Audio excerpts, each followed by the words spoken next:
The chances are that sometime in the future you're going to buy a new camera, and the problem is that there are now so many cameras on the market. Before you can even begin to put your money down on a particular camera, you have to decide which kind of camera to buy. So before you narrow down your choices to one or two camera models, you need to know about the different types or categories of cameras now on the market. In this video, I'm not even going to attempt to cover all of the specific models on the market. If I did, not only would we be here all day, but 6 months down the line, the information would be out of date.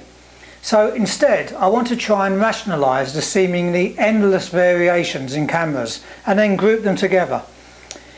It's now June 2014. Any specific cameras that I mention are current models, so by the time you watch this, that may no longer be the case. All sorts of factors come into play when choosing a new camera. Do you want the camera to be pocketable and simple to use, or do you want the absolute best image quality you can afford? How about a viewfinder? Some people won't buy a camera without one. Or maybe you need a powerful zoom lens for wildlife, or would like to be able to change lenses to give you more flexibility. Although I'll be touching on most of these subjects, I'm going to categorise the cameras in terms of image quality. So if you want the absolute best image quality you can afford, maybe because you like to make prints or photo books, or you just want to get some of those creative juices flowing, then this film should help you to decide which types of cameras would suit you best. Now, hopefully you'll have watched the previous film I made, in which I make it fairly plain that the number of megapixels is not much of a guide to image quality. So don't base your choice of camera on megapixels. Instead, you need to understand a little bit about sensor sizes. But you may be thinking to yourself, well, how on earth do I measure the sensor? I can't even see the thing when I'm looking at the camera. Well, you can group cameras into various categories, and each category has its own sensor size or range of sensor sizes. For example, compact cameras are in one category and DSLRs in another, and they have totally different sensor sizes. I think it's reasonable to say that all things being equal, the larger the sensor, the better the image quality, especially if you're taking photos in low light without a flash.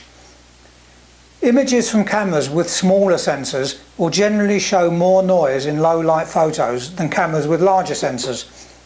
Plus, the range of shadow and highlight that can be captured in a single exposure, known as dynamic range, is better with larger sensors. Also, you've probably seen photos where one part of the image is in focus and other parts are blurry. Typical examples are portraits, where the subject is nicely in focus in the foreground but with a blurred background. There's complete videos on this subject elsewhere on the course, but very briefly, this is selective focusing. The effect is created using a shallow depth of field. Think of it as a block of focus from front to back of the image. Now, the reason I mention this is that it's a great technique, but much more difficult to do with small sensor cameras. That's why many photos you see from smartphones and compact cameras generally have everything pretty much in focus, more or less. Consumer video camcorders also use these small sensors, which is why in most of the footage you see taken with these cameras, the whole scene is always in focus. Again, more or less. So in this video, I'm going to group the cameras by sensor size, which in turn, that will group them by image quality and the ability to do selective focusing. I'll start with smartphones. They have the smallest sensor sizes, but of course the big advantage is that we can carry them around with us on our person most of the time. The quality is getting so good now that they're actually hurting sales of compact cameras. And although they have a large number of pixels crammed into their tiny sensors, I would guess most people don't print out their smartphone images. They usually just end up being viewed on the computer, tablets, or on social networking sites, etc. So for most people, the number of megapixels is a little irrelevant, because the screens that we use for viewing images are only between about 1 and 3 megapixels. Also, because of the small sensor size, trying to get a shallow depth of field is almost impossible, unless you're very close to the subject. So in most smartphone photos, all of the image is reasonably sharp. Not always what you want, By the way, one manufacturer at least, HTC, has just brought out a 4 megapixel phone, and because the sensor is the same size as other phones, the pixels are a little bit larger. This in turn means that the low light image quality without flash is superior to phones with more megapixels.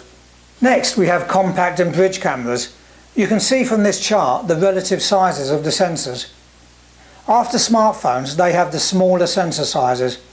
Image quality is improving all the time on these cameras, but low light performance isn't that great, relatively speaking. But again, it's improving all the time.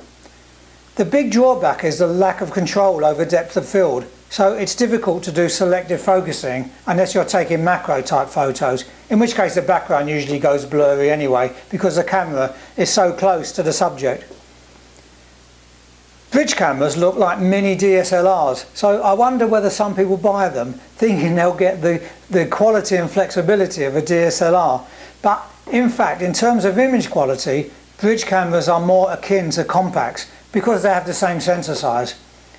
Now, where bridge cameras do score is in their lens focal ranges. Many of these cameras come with very powerful zoom lenses. Also, the controls are usually more readily available with knobs and dials on the camera rather than tucked away inside menus. Finally, they have viewfinders, so you can frame your shot by bringing the camera up to your eye. This is very important to many people who complain that they can't see the LCD screen on the back of their cameras in the sunshine. Although bridge cameras are styled like DSLRs, they're much smaller, but they're still not pocketable like compact cameras. Well, not unless you've got really quite large pockets. There's another type of more expensive compact camera which have a 1/1.7 inch sensor, the size shown in dark brown at the bottom of the chart. The sensor is slightly larger than your average compact camera, and so the image quality is generally better. These cameras usually have superior lenses and more features as well, so they're a great choice if you want the best image quality and features in a tiny package. Here's a few of the current crop of this type of Enthusiast compact camera, but of course by the time you watch this, these particular camera models may have been superseded. Let's now take a look at mirrorless cameras, sometimes referred to as compact systems cameras, as they have interchangeable lenses, so you can build up a system by purchasing additional lenses at a later date. Now, they've only been around a relatively short time, but they're fast becoming more and more popular. The main advantage is they don't have a pentaprism mechanism and mirror that SLRs have, so that they can be made smaller. And because there's no mirror in the way of the sensor, the focusing on these type of cameras can be made to work very fast, often faster than SLRs in the same price range even. By the way, this also makes them a great choice for videoing because their larger sensors give you improved quality over consumer video cameras. And unlike most consumer DSLRs, they're able to track focus on moving subjects while videoing. Not having mirrors means that hardly any of these cameras have optical viewfinders. Now, when I say optical, I mean an eyepiece that you look through to frame and focus your subject in conjunction with a simple optical system that zooms at the same time as the main lens. Now, obviously, viewfinders are very important to many photographers, including myself. So, for those of you like me, not having a viewfinder is quite a serious drawback. Many cameras now have electronic viewfinders. These are known as EVFs, and when you look through them, they appear to be mini TV screens. They're usually great quality and can also overlay camera settings on top of the image. Plus, you can review the photos afterwards using the EVF rather than having to do that using the LCD. There are currently 4 viewfinder options for mirrorless cameras. No viewfinder at all. You just frame and compose a photo using the LCD screen, usually at arm's length, just like you would do with a compact camera. No built-in viewfinder, but an option to attach an electronic viewfinder I should say. This has the advantage of keeping the camera smaller when not using the EVF, but then again you have to mess about keeping a separate item with you and attaching it when required, so it's a bit of a compromise. These external EVFs are optional, so they're an additional cost, but be careful, they're not particularly cheap. Some cameras have the EVF built in. This is arguably the best option, and sometimes they include a proximity sensor, so as you bring your face up to the camera, the LCD switches off, then back on again when you pull away. A first from Sony is a pop-up EVF built into the new RX100. A great idea to keep the camera body as small as possible, yet not having to carry around an attachable EVF. My guess is that we'll see more and more built-in or pop-up EVFs in the future. Now, the sensors in mirrorless cameras vary in size, but due to the laws of physics, larger sensors require larger lenses. So although the march of technology has allowed smaller and smaller camera bodies, the lenses have to match up to the relevant sensor size, and so there's a physical limit to how small they can be made. Bear that in mind as we move up in sensor sizes. Nikon have opted for a 1-inch sensor size in their V1 range of mirrorless cameras, and Samsung have just introduced their mini camera with a 1-inch sensor. As you can see from the brown area on the chart, the 1-inch sensor is quite a jump in size from that used in compact cameras. The quality is better though than compacts, especially in low light. Depth of field control is also much better than with compact cameras, so with careful use it's possible to do selective focusing, although the effect is not as pronounced as with a DSLR. Although this size of camera sensor means the lenses can be kept small, the cameras are not really what you would call pocketable. An exception to this is the new Sony RX100, which incredibly uses this sensor size, but is in fact a pocketable compact camera, so a great choice if you want terrific quality and depth of field control in a very small package. But it's still a compact camera, so you can't change lenses. As I'm preparing this video, I've just spotted that Panasonic have announced a super zoom bridge type camera with a 1-inch sensor. It's called a Lumix DMC FZ1000, so the choices are getting wider and wider now. Next we have the Micro Four Thirds cameras. This sensor size, shown in green, is another step up in size from the 1-inch sensor, and it provides a little more control over depth of field. The Micro Four Thirds system was a joint venture between Olympus and Panasonic, and broadly speaking the cameras come in two distinct flavours. There's the rangefinder kind of style, shown here with the Olympus pen and Panasonic Lumix DSC GM7, and then there's the DSLR style, shown here the Olympus OMD EM1 and the Panasonic DMC GH4. All of these cameras have the same size of sensor. Another real plus point of Micro Four Thirds is that it is now quite a mature system, and so has a large selection of lenses to choose from. That's a big plus. You can expect excellent image quality with the 4/3 mirrorless cameras, but maybe not quite up to SLR quality, because the sensor still is a little smaller. Moving up again in sensor size, Canon have a large sensor size compact camera called the G1X, shown in orange on the chart. You can see it's a 1.5-inch sensor, which should be great quality in a smaller than DSLR size package. And as far as I know, this is the only camera that incorporates a sensor of this size.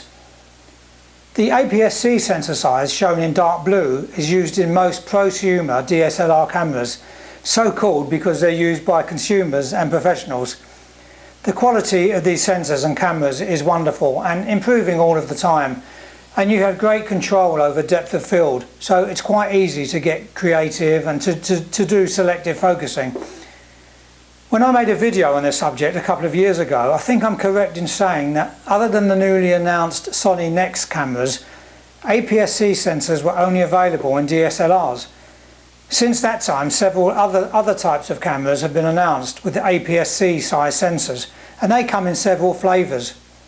We've got the mirrorless DSLR styles, such as the Sony A7 and the Fuji X-T1, the rangefinder style interchangeable lens cameras like the Sony A6000, and also some fixed lens compact cameras, notably the Fuji X100, Nikon Coolpix A and Canon EOS M. The final type of cameras are the DSLRs aimed at professional photographers. The sensor size in these cameras, shown in cyan on the chart, are generally known as full frame because they're of a similar size to the old 35mm negatives. There's still a difference in image quality between full frame and APS-C sensors, but probably not as much as there used to be. Pro cameras also have the advantage of faster operation, bulletproof build quality and weather sealing, etc. So there you have it. Those are the main types of cameras currently on the market.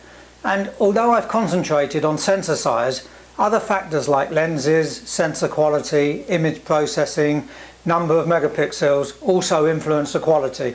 But the sensor size is a good starting point when making up your mind. And after all of that, which is the best type of camera? Well, needless to say, there isn't one. Only the best type of camera for you. And once you define what you want from a camera, it becomes much easier to make a confident purchasing decision. Anyway, I hope this film has helped to narrow down the choices for you. And even though the specific models will change, the categories that these cameras fall into won't. They'd better not, otherwise I'll have to remake the film. Anyway, that's all for now.